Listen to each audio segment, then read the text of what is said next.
kulanti wacan wanaagsan dadkana daawanayo meel kasta oo aad joogtaan halkani waa stuudiyaheena magaalada Minneapolis gobolka Minnesota ee wadanka Mareykanka daawadayaal sida aad wararka caalamka kula socoteen waxa dhawaanahanba jiray gaar ahaan dhinaca Ethiopia isku dhac u dhaxeeyay qowmiyadda Oromada iyo dad Soomaali ah oo iyana deegaankaasi deganaa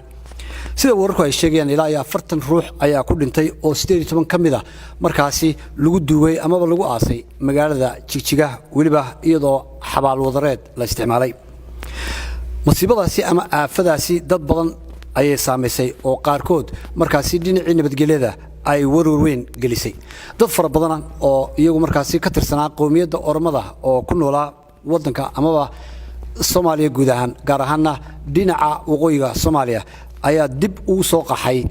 markii ay cabsi weyn ay ka soo gaadhay in lagu dili karo magaalada ama magaalooyinka Hargeysa iyo Burco iyo waliba meel kale oo Soomaaliya ka tirsan si kastaba ha noqotee waxa ayna saameyn weyn ay dagaaladaasi iyo isku dhacaasi ay gaarsiiyeen oo ay saameeyeen dadka iyana lagu magacaabo jaarsadu waa dadka deegaankaasi degan oo markaasi Jigjiga lafteeda dhibaatadii ka dhacday dhinaca kilka Oromadu ay saameyn ku yeelatay iyagoo sheegay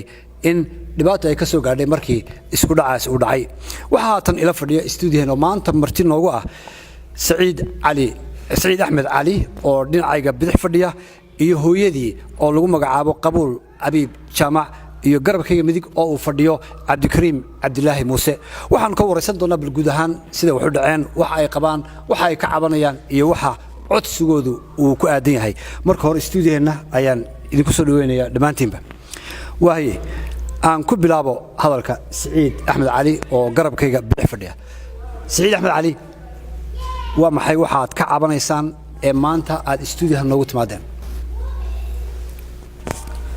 bismillaah waad mahadsantahay Cali Xaraare iyo waxa kale oo salaamaya daawadayaashaada ku xidhan barnaamijkan magacaygu waa Saciid Axmed Cali waxa weeyaan aan ka hadlayaa arintan saameysay isku dhacan ka dhacay shaqaaqadii ka dhacday dalka Ethiopia gaar ahaan maxaa deegaanka Hawadaay Hawadaay waxaan leenahay inna lillahi wa inna ilayhi raaji'uun aad baan uga xunnahay waan ka tacsiideynaa dadkii waxyeelada ku gaadhay dagaalkaas haddii haddaba aan u soo gudagalo arintan su'aashaad weydiisay waxa weeyaan anagu waxaan ka soo jeednaa beelweynta Jaarso oo deegaan ahaan degta dalka Ethiopia gaar ahaan dawladda deegaanka Soomaalida Ethiopia ama dalka wadankii la oran jiray ama deegaanka la oran jiray Soomaali galbeed xagaasan abka oo beeraha iyaga iyo dadka iyaga ay degan yihiin sidoo kale qayb naga midana waxay degan tahay deegaanada Oromada dhexdeeda ay dhex degan yihiin marka dadkii xataa lagu dilay maartay nafta lagaga jaray deegaanka Hawadaay 5 kamida waxay ahaayeen dad ilmaadeerada bay ahaayeen marka arintaasan u nimid inaan ka hadalno sidoo kale dadkaygii ayaa waxa lagu dhibaateeyay magaalada Jigjiga ee aan u dhalanay aan ka soo jeednay meel kale u socono naqaanana aysan jirin ayaa ganacsigoodii waaweynaa ee ishu qabanaysay lagaga xiray dabadeedna laga mastaafuriyay meeshii oo leeyahay ka taga aan ka dhax galo Saciido iyo dadkiina dhibay oo Jigjiga ku dhibay oo ka cabanaysan waxaan ka cabanaa oo ku dhibay dadkaygii oo ganacsatadeediina albaabada isugu dhafto ka xiray ganacsigoodii waxa weeyaan maamulka maxaa la Cabdi Maxamuud Cumar oo garwadeenka ka yahay DDSI waa dawladda deegaanka Soomaalida Ethiopia waxaan leenahay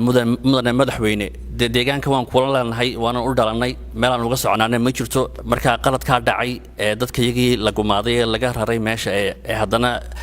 ganacsigoodiina la xiray damidaan u dul qaadan karna ma aha waxa weeyaan in waxyaabo badan la xiriyaa fiican marka arintaasan u nimid waaya Saciid waxa laga yaabaa dawladda deegaanka Soomaalidu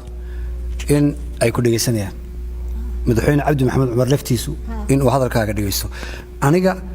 iyo dadka dawladda deegaanka ka cabanaysid iyo dadka kale ku daawanaya fahamsiibal meesha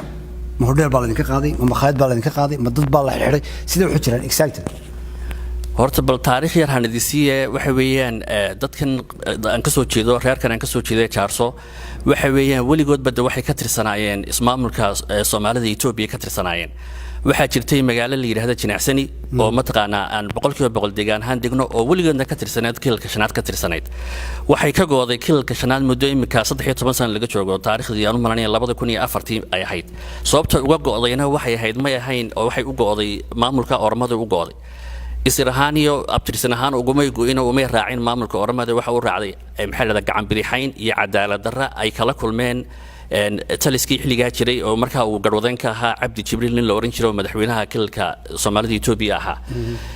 afti la qaaday afti dadweyne la qaaday ba u go'een maxaa yeelay sababta ugu wacneedna waxay sababta ugu weynna waxay ahayd cadaalad darradaas ay tirsanayeen iyo sidoo kale khayraadkoodii ka soo baxayay deegaanka Jinacsani oo khayraad badan iyo miisaaniyad badan oo ka soo bixi jirtay ayaa waxa la geyn jiray loo gudbin jiray magaalada Jigjiga la geyn jiray sababtaas keentay inay go'aan marka haddaba dadkan waxay deegaan magaalada Tulgureed la yiraahdo Jigjiga aan waxba u jirin Jigjigada laftigeedii bay deegaan iyada hareeraheedo dhan bay deegaan oo beerahoogii dadkoodii hantidoodii ay taala marka dad kala maarmiya ma nihin walaalayaal dad isdhexnaalaan nahay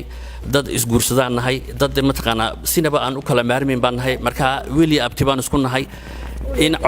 uliya diirkeedna waan nahay marka in colaadan la joojiyo weeyaan in dadkii laga dilayna magtoodii la bixiyo weeyaan taasan codsanana mudana madaxweyne uma tiid kaliya reeraha kale madaxweyne waxa uu tahay Soomaalida Itoobiya doctor dhanba ayaa u tahay madaxweyne u tahay marka waxaan ka codsananaa in dadkan la laayayna xaqoodii loo soo celiyo dadkan mataqaana hantidoodii la dhacayna loo soo celiyo waad mahadsantahay Saciid bal imika waxaan eegi doonaa intaan maamada u tagin Cabdikariim Cabdilaahi Muuse oo garabkayga midig fadhiya Cabdikariim maxaad qabtaa adigu bismillaahir rahmaanir rahiim alxamdulillaah wasalaatu wasalaamu calaa rasuulillaahi sallallahu alayhi wasallam magacayga Cabdikariim Cabdilaahi Muuse la yiraahdaa deegaankaas Jigjiga oo walaalkay Saciid ka hadlay baan ka soo jeedaa up to up aad baan u jeclahay waxa kaloon aad uga taxsiyeynaya dhibaatadii magaalada hawada ay ka dhacday dadka muslimiinta ah oo lagu laayo oo Soomaalida oo lagu laayay aad iyo aad bay noo xanuunisay waa wax qofka bini aadamka oo conscious kale ama bini aadanimo ku jirto aad uga xumaado sida horrific oo dadkaas loo laayay dhibaato haday timaado iyo haday wanaag yimaadaba dadka meesha degan bay mostly ku dhacdaa marka aad baan uga taxsiyeeynaa waligay personally qabiilka ma hadlin ma jecli inaan ka hadlo laakiin marka community loo hadlayo ama cadaalad laga hadlayo waa in issue-ga jira si loo saxo laga hadlaa aniga family ahaan arintan way saameysay sababtoo ah ninka hotelka ugu weyn oo magaalada Jigjiga ku yaalo 5 star hotel City Crown la yiraahdo aabihii iyo aabahay waa walaalo ruma maxamuud xaaji cabdiraxmaan baa la yiraahdaa wadanka filan buu ka tagay 2 sano ka hor baa madaxda gobolka dhan ay hel inay meeshaas success oo dadka community dadka diaspora-gu ay soo sameeyeen ay aaminsanaayeen si dad marka dhibaato timaadana in anagana lagu qaldo muxuu ahaa oromada sare oo businessyadii la xiro magaalo qofku uu meel kaloon garanayna ma jirto waa Jigjiga waa magaaladeedii hotelka in adeerkay baa la xiray isagiina waa laga masaafuriyay magaalada waxa loo masaafuriyay harar baa la geeyay oo uunan garanayn wax loo masaafuriyay ilaa hadda ma garanayo meesha kaliya hata lama xidhin waxa la xidhay meel la yiraahdo Mubarak Center oo mool weyna waxa la xidhay Araarso Hotel baa la xidhay waxa la xidhay warshad sameeysa joodariyada oo nin Shucayb la yiraahdo oo Itoobiya oo dhan joodariyada u qaybisa thousands of small business-na waa la xidhay marka madaxweynaha respect baanu haynaa madaxweynuhu hadduu madaxweyne u yahay dad gooniyana hanoo sheego oo hay yiraahdo war anigu dadkan uma wada madaxweyne ma yihi haddii uu leeyahay dadkani meeshan ma degaana intuu TV buu leeyahay intuu yimaado hay yiraahdo ma deganidiin laakiin inta wax ka sokeeyo na qabtaa ma jiro dadkayga waxaan rabnaa in businessyadii loo soo celiyo because cadaaladda islaamku uu dalbanayay ka mid tahay qofka xuquuqdiisa uu leeyahay waxa weeyaan maalkiisana inaan la dhicin naftiisana aan lagu xadgudbin sharaftiisana lagu xadgudbin magaalada Jigjiga every corner hadda uga baxday baadiyahayga gali markaas magaaladaas in lagu dhibaateeyo waa cadaalad daraan u aragnaa waa waxyaabaha roobku u iman laayahay dhibaatadu ay u jirto madaxweynaha haddii uu yahay madaxweyne for dadkoo dhan hadduu yahay waxaan rabnaa dadkaas intuu apology ka bixiyo inuu dadka maalkooda u soo celiyo uu apologyna ka bixiyo new booliska maalin kasta dadkayga masaakiinta weerarayana waxaan u sheegaynaa inuu madaxweynuhu uu qori dawladeed aanan dad loo isticmaalin marka anigu waan haddaan hadalka yar ku leeyahay madaxweynaha iyo respect badan baan u hayaa laakiin waxaan rabaa inuu aad uga jawaabo arrimahaas cabdikariin waxaan dhageystay madaxweynaha dowlad deegaanka Soomaalida Itoobiya Cabdi Maxamed Cumar oo ku baaqaya in la ilaaliyo nabadgelyada qowmiyadda imika ka hadlaysa Oromada jigjiga markii weerarku uu ka dhacay dhinacan Hawaday in dadka deegaanka jigjiga qowmiyadda ka socda Oromada in la ilaaliyo oo aan la dilin ama la xidhin marka sidee isu qabanaysaa in madaxweynuhu uu hadalkaas soo jeediyo idinkuna aad tirahdaan dadkayga baa la xidhay hoteelada ridaal la sugu xidhay dad baa la musaafiriyay labada hadal sidee isu waafaqayaan ali xaraare su'aal aad u muhiim ah weydiisay horta fursadan istiiriyihiin iyo aad buu ugu mahadsan yahay waa su'aash waa waxa anigu ilaa hadda aan ka jawaabi kari lahay wax dadkaas ay galabsadeen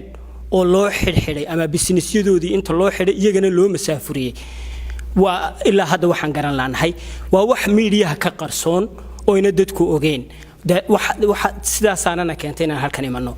qof kastoo bilaadan oo Itoobiyadu soo Itoobiya oo waa Itoobiya Greater Ethiopia soo meel yiraahdo ma qof kastoo Itoobiyana meel kasta uu uga noolaan karo hadii sidaas wax la aaminsanaa ay tahay waxay ahayd in aan dadkaas lagu xadgudbin haday qof Oromo noqoto every human being have the right to live meeshuu rabo inuu ku noolaado iyo xaq u leeyahay marka annaguba su'aashaan isweydiinayna waa taas ta aan weydiinayna madaxweyne mudane Cabdi Cumarna waa taas inuu ka jawaabo oo naga dhaadhiciyo waxa dadkan businessyadooda iyo xoolahooda loo wareegayo waad maasantay waa hagaag haatan waxaan u dhiibayaa mikrofoonka maamada qabuul Abiib Jaamac oo sida wartay daadu arintan inamadu ay ka hadleen adigu maxaad qabtaa maxaad oran lahayd anigu waxaan oran lahaa madaxweynaha horta waan salaamayaaba way anigu hada cabashana waan qabaa oo inaan ka cawdo waan rabaa laakiin tiisa hadana waan salaamaya waayo madaxweynaha igu weeyaan dhulkaygu weeyaan waa dadkaygi meel aan kala tagayna ma leh waxaan nahay ummad walaalo ah waxaan nahay uliya diir iyo ummad walaalo ah arladan wadaagna hada soo go'aanmaysta ehel iyo xigtaan nahay meel aan ku kala baxayno ma laha madaxweynaha igu weeyay caawana barina haduu xuu yahay iyo haduu wanaagsan yahayba isaga baa noo madaxweynaha laakiin mid aan ku diidayno waa inuu naga daayaa waxaan diidaynaa in anaga nala gumaado oo anagoon waxba samayn dadka nalaga dhax saaro magaalada iyadii dhulkaan u dhalanay xaafadii gurigaan ku dhashay baa imika jooga tii odaygaygu ku dhashay baa jira hada soo garmaysa ilmaha igu Hargeysa ku dhashay ka ab iyo ka awow iyo ka isirba dhulkayaga weeyaan meel aan u soconana mala isagana waa sidoo kale waa dhulkiisii hadaba haduu madaxweyne noo noqday ma inuu anagii dib noogu soo jeesto anagoo waxba sameeyno shacaba muu qalad hadaan sameeyno wax qaladan lagu hayo ragga soo taago wiidhaa warniyo qalad kana sameysay jooji waxaan sameynaysid laakiin in kolba maarita nalagu soo diro uno la yiraahdo waxa ay sameeyno fartu nalagu soo fiqotiyo nal hubsaninun dhabna laga soo nalagu maado oo nalaga xidho businesski oo maxaan ku yiraahdaa naloo hanjabo oo waxa soo dhibaato nalagu sameeyo waa wax hadii lagu qanjeeriyo ama dib lagu geysto adoo iska fadhiya dawaad kici uun anigoo aan faaninaynin isaguba dadka uu kala yaqaanay nimankan jaarsan la yiraahdo waa niman masaakiin oo ilaa xad bay iska degan yihiin wali meel ay weerar ku qaadeen lama sheegin laakiin iyaga lagu soo qaadaa hada soo go'aanmaysa sida ay tahay hadana iyaga naftooda waxaan leeyahay waan isdajiye oo waxaad ka shaqaysaa nabadgelyada iyo wanaaga ka shaqeeya Cabdi Maxamed Cumarna habaryar baanu ahay anigu marna habaryar baanu isagu ima garanayo laakiin aniga islaan reerka iyaga baa dhashay okay hadana anigu dad isabati dadka aan ka dhashay af Oromay ku hadlaan af Soomaalina way ku hadlaan hada soo garmaysa sida ay tahay marka anigoo ciiseynaya oo sharaftiisa dhowraya oo aad iyo aad u jecel baa waxaan leeyahay habaryaro waxaan aad sameynaysid naga daa oo yaana lagu ka soo dirin hadii dadku dirayaan hadii adiga tahayna wax xubso هذا سو قرمس مركز سدا أنا إلهي نوحن كبريا إن إلهي دتك يجنوه شيسيو أو إلهي مارتي دبعت ضي بلايين نقدر حقاده تاسنا نقول إلهي كبريا واي إنه كي سعيد بريش كذا هذا طوّ مرة بقى إن لا يجتشي تشيدو waxaan jecelahay inuu madaxweynihiisa u tago soo salaamo waxaan jecelahay inuu madaxdiisa arko waxa dhici karta inuu halka madax ka noqdoba yaa dhici karta aan ku noqdo Siciid waa ku soo noqdo sidaasan doonayaa sida ay maca salaama ka uu sareeyo ilaahay baa sareeyo iyo ka uu hooseeyaba waan wada salaamaya ilaa iyo federaalka aan Siciid markuu noqdo Siciid waxaan rabaa inaan hal mar ku noqdo maadaama maamadu ka sanqarisay in jaarsadu ay afka Oromadana ku hadlaan idinku halkan ila fadhiyaan imkaad af Soomaali ku hadlaysan marka idinku de labada dhinac ba u ridaysan marka la yiraahdo olole nabadda lagu xasilinayo hal la qabto oo Oromada kale hal la masaafriyo ma laga yaabaa in la idinku khaldamayo Oromadii la idinku xisaabiyo haye waaye waxaan idhi nin baa heesayo wuxuu yidhi gabadh buu heesay gabadh uu jeclaha waaye kolkaas wuxuu yiri lugtii araxda weyda laxaad uma dhaqaaqdee halbowlaha wadnaha lula adna waad ku laadantee ana lumay jacaylkaad ladan igu abuurtay buu yiri marka haddaan jacaylka ka reebaan qof weyn baan ahay de lugtii araxda weyda laxaad uma dhaqaaqdo waa run waa sax dawlad aan shacab lahayn qurux ma laha shacab aan dawlad lahayn qurux ma laha dawaynu isku dhaabano uliya diir baynu nahay dadnimayahow ilaahay inta u soo noqotaan shacabkiyo dawladuba hays fahmeen waa mahadsantahay aan Siciid markale kugu celiyo su'aashi sidii maamadu ay ka sanqarisay afka Oromada waad ku hadashaa wareerkiina jaarsada afkii Soomaaligana waa idinkan imka halka ila fadhiyo si fiican ugu hadlay si quman marka la yiraahdo Oromada laga soo qabto jigjigo lagu celiyo dhulkooda oo kale ninka jaarsida sida lagu garanayaa inuu ninkan yahay nin xagga ka tirsan maadaama afka Oromada ku hadlayo miyaan khaladkii imka cabatinkaad ka cabanaysan aan la oran karayn armaaba la idinku khaldamayo xagga la idinku xisaabiyay kuwii Soomaaliga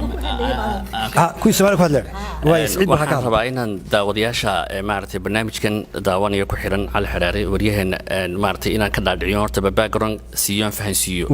war waxa weeyaan dadkan jaarsadu waa saa sheegto waan inuu anna kula imika baan cadeynayaan leeyahay yes laba af way ku hadlaan Ethiopia ku dhex nool yihiin moogtay Ethiopia qowmiyado badan baa ku nool af badanna waa laga hadlaa marka inay afafkii doonaan ku hadlaan dib ma la wax ku jaban ma jirto mid barnaamijka socda mid kale waxa weeyaan sababta walaal lagu qaniinay annaka ma taqaan markii shaqaaqadan dhacday magaalada Jigjiga ma taqaanay dadkaygiina loo barakicinaya waxa weeyaan jinacsani baad goysoonood 13 sano ka hor aad goysoonood ma taqaan kil shanaad ka tirsanayd warda jaarta jinacsani kaliya ma deganee de Jigjiga kula diganta tul gulad bay leedahay laga farmarooji on ayno ilaa hadda wali ka hadlina waxba ayno boqolkii majority ay ku yihiin ay ku badan yihiin marka maxaa jinacsani kaliya loo hadal hayaa loo leeyahay in ma taqaana waxa dadka loo gumaado ma taqaan loo qaniinaya walaal waxa weeyaan oo loogu daray Oromada ka loogu daraya waa jinacsani soo celiya hadana soo celina maamulaha maadaama jinacsani ku biirtay maxallada meesha kilka Oromada ku biirtay ayaa iyagana loo xanaaqo loo raaciyay intaas weeyaan wax kale oo walaal meesha jira laakiin waa arrin siyaasadeed weeyaan arrintani jaarsana waa dad deegaanka ugu dhashay meel ay u socdaanna ma laha weligood ba kil shanaad bi ka tirsanaa ilaa imikana kil shanaad bi ka tirsan yihiin haddii la cabanayo annakayna cabanay weeyaan maxaa yeelay saami qaybsi baan u baahannahay waxaan ku lahayn dadkii berigii hore ma taqaanaa baarlamaanka Itoobiya xilligii Xayla Salaasa ku jiray baan ahayn oo ma taqaanaa baarlamaanadan ku jirnay wasiiraan ku lahayn xataa intuuna mudan Cabdi Maxamuud Cumar una madaxweyne ka noqon kilka shanaad de madaxweynayaashii ka horeeyay iyagu way hayaan taariikhda wasiirran ku lahayn wasiirka beeruhu nin jaarsuha maxaa loo oran waayay uma dhalan deegaanka ka tag maxaa loo oran waayay baarlamaanna waxa la xildhibaanna ku ilaa hadda hal xildhibaan kaliyan ku leenahay taana ma qabato de waxa weyn wax la xeeriyaa fiican salli calee de meesha qawaay way aan ku noqdeen Cabdikariim oo garabkay midig fadhiya Cabdikariim idinku bika Mareykan ba joogtaan qowmiyad ama beel weynta jaarso ayaad u hadlaysaan cabatinkan wuxuu ku saabsan yahay dhibaato leedinku geystay magaalada Jigjiga aw odayaashii Jigjiga joogay ee dibku sida tooska u saameynayay inta qolooyinka Mareykan jooga hadlaysaan odayaashaasi ma la hadleen dawladii ma la kulmeen maxaa la yiri maxaa ka socday Jigjiga gudaheeda بسم الله الرحمن الرحيم سؤال aad u fiican baad weydiisay Cali Xaraare aad ugu mahadsan tahay mid baan iloobay oo aan rabaa inaan aad u muhiimadda ay leedahay aan qiyaaso inta dhibaatadaas dadkaas business kala hal lagu kacay dadka reer Jigjigaad waxaan u sheegayaa sharafta ay muujiyeen waxay badbaadiyeen dadkii dariska la ahaa waxay u fureen albaabadooda oo yidhaahdeen annagu waxaan kuma jirno because waa dad weligood wada deganaa marka dadka reer Jigjigaad iyo dadka kaleerka shanaad oo dhan iyo dadka Soomaalidu guud ahaanba waa dad aad u sharaf badan yaqaana darisnimada walaaltinimada iyo xiriirka soo jireenkooda dadka ka dhaxeeyay marka dadka reer Jigjigaad aad u mahadsan yihiin waxa kale oo aan aad ugu mahad celinayaa dawladda Soomaaliland iyo mowqifkeedii ay ka qaadatay inay dadkii dhex deganaa ay madaxdoodii iyo shacabkooduba ay yiraahdeen aad aan idin protect garaynaa su'aashaadii jawaabteedii hadaan u soo noqdo odayaashu way ka hadleen odayaal jigjiga ma hadli karaan odayaasha laftoodu way cabsanayaan oo dhibaatadana jirta haday hadlaan waa la xidhayaa marka laakiin odayaasha dadka kuwa jinaxsani jooga iyo kuwa Soomaaliland jooga labaduba way ka hadleen iyagoo madaxweynaha ka codsaday in dadka businessyadooda loo soo celiyo kii la xidhay dadka business kaliya lama xidhin dadka businessyada ku dhex jiray baa xataa la xidhay oo jiska ganacsanay ama koof ka cabay baa la xidhay marka dadkaas oo dhan waxay ka hadleen home cable TV bay ka hadleen oo ku cadeeyeen mowqifkooda ah madaxweynuhu inuu dadka oo dhan uu madaxweyne u yahay dadkan xorriyadooda uu soo celiyo businessyadoodiina sidii ay u shaqeyn jireen dad baa laga shaqaaleysiyo ka shaqeyn jiray dad baa daily life-kooda ka soo saaran jiray marka way ka hadleen laakiin ka hadalkii waxa ka muhiimsan in ficil u yimaado marka madaxweynaha waxa ka codsanaynaa inuu arintaas uu hiid gareeyo hadii kale wax weeyaan waa wax Ilaahay isaga kala xisaabtamayo at the end wad maasantay arintu maxay ku dambeynaysaa waslada Saciido xilligan inuu imka 5 daqiiqo haysana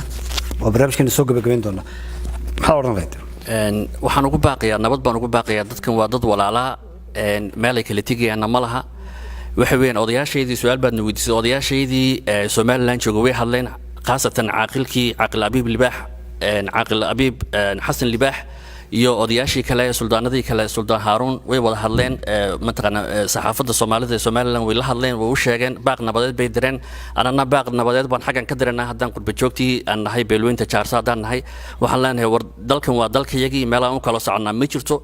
waxa weeyaan waa dad isku mid aan nahay marka in dadkana arinta nabad lagu soo dabaalo oo arinta la dejiyo ayaan codsanaynaa madaxweynuhuna waa inuu odayaasha Jaarsa Jigjiga jooga inuu la hadlo xaye kuwa jinacsani joogaba u yeeray weeyaan oo isla hadlaan wada fadhiistaan oo xaqoodiina la helo waxa weeyaan in badan baan dulmanayn in badan baa xaqeygii la dulmiyay lagu inta ka badan dul qaadan mayna marka la yiraahdo waa laga mustaafurinaya magaalada uu dhalanay awka oo ugu dhalanay ee beerahayga ku yaalaan aqbal mayna oo gaana mayno marka inta waxaan ku soo gabagabeynaya waxa weeyaan arrinka in si hoos loo eego oo arrintan si wax la xiriyo ayaan oran lahaa way maamada aan u dhibnooyo way eedo maxaad oran lahayd codsigaaga waad cabatay dibka waad sheegatay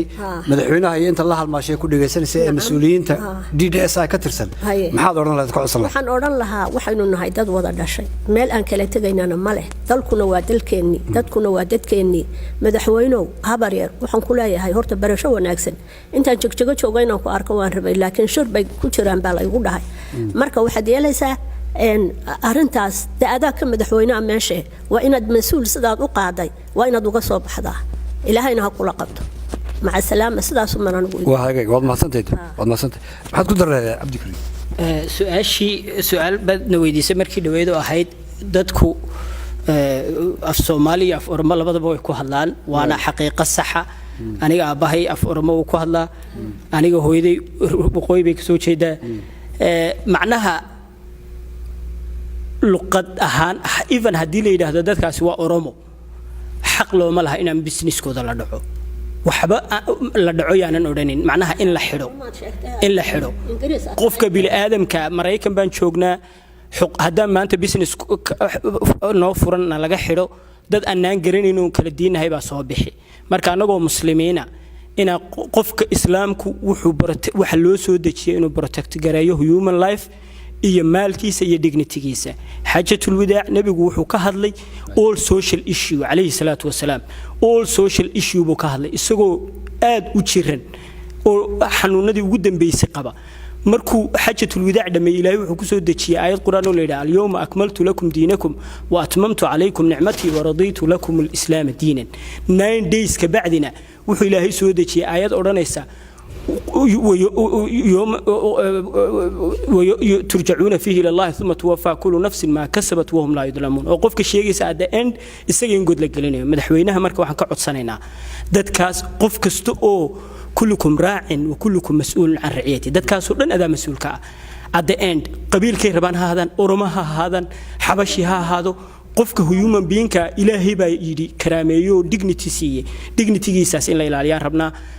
muhiimadu ma aha waa Soomaali waa Oromo muhiimadu waa one thing and that is waxa weeyaan in qofka bil aadamka xuquuqdiisa la ilaaliyo taasaanan madaxweynaha uga fadhinaa in businessyada la furo waliba waxaan sii codsanaynaa in apology laga bixiyo dadkaas lagu xadgudbay wassalaamu calaykum waraxmatullaahi wabarakaatuh سعيد ugu dambeyntii waad sheegtay cabatinkiinii iyo codsigiiniba dadka jaarsada laftooda ee aad matashaan degan jigjiga iyaga maxaa ugu baaqi lahayd maxaa oran lahayd iyaguna inay dawladda la shaqeeyaan dawlad deegaanka ay la degan yihiin dadka ay la nool yihiin ay la shaqeeyaan iyaguna ayna wax rabshad iyo dhibaato ayna keenin ay mataqaanaa dad wada dhasho wada nool baan nahay meel aan kala teganaa ma jirto ilaahay baa iskeen badayna isdhex noolaanay waxa weeyaan iyaguna inay nabadda ilaaliyaan ay xajiyaan nabadda xajistaan weeyaan ay dawladana la shaqeeyaan dawlad deegaankana waxaan ka codsanayaa sidii walaalaha iyo hooyadayba sheegtay waxa weeyaan madaxweynaha mudane cabdi maxamed cumar adiga ka mas'uula shacabkan iyo guud ahaan jaarso iyo dadka shacabka Soomaalida Itoobiya baa ka mas'uula marka adigna waxa laga fadhiyaa sidii aad nabad ugu soo dabaal lahayd dadkan gacmaha isugu saari lahayd ka heshiin lahayn arintaasna in mar dambe nagu soo laaban baan jeclaan lahayn aad baa mahadsantahay wahagaag aad iyo aad baa mahadsantahay Saciid Axmed Cali وهاجاك داود البرامج كأني نتاسي أيان كسو كوبيا برامج كاسي وأنا كهاد لني دبعتني دوان كدعضي إسكودعي قومية دا أورمدا يضد الصومالية أو مركزي وكدعي دبكاسي ماشى لقوم مقعبة هواضي هالكاسي أو الله شيء إن كبدن أفرتن قف أو الصومالية أي دلين ضدك أما قومية دا أورمدو وحنا برامج كان سجارة وجيني يانا بيلوين تشارسو أو دجان كاسي دجان دبعتوين كسو جاري مركي gacanka hadalka iyo dilkaasi uu ka dhacay dhinaca Oromada kuwaasi oo sida hadaba ay sheegeen oo ay waraysan kaga hadlayeen markaasi tabanayay ama ka cabanayay in meheradahoodii la xiray dad kalena dib loo geystay si kastaba noqotay daawadayaal kulan intaynu dib u kulmi doono barnaamijkan oo kale ah وعلى حرارة دمانتي مدكتي السيدة النبت قليو وحاب برنامج كان يقرأ قيب قلي عبد الكريم عبد الله موسى وقرب كيجا مديك فردية سعيد أحمد علي وقرب كيجا بدح فردية إيو هو يدي سعيد للشيء قبول أبي بتشامع أو ينا نقرأ قيب قشي ورئيسكن تاني كلنا كان نضم به مركله وعلى حرارة دمانتي مدكتي السيدة النبت قليو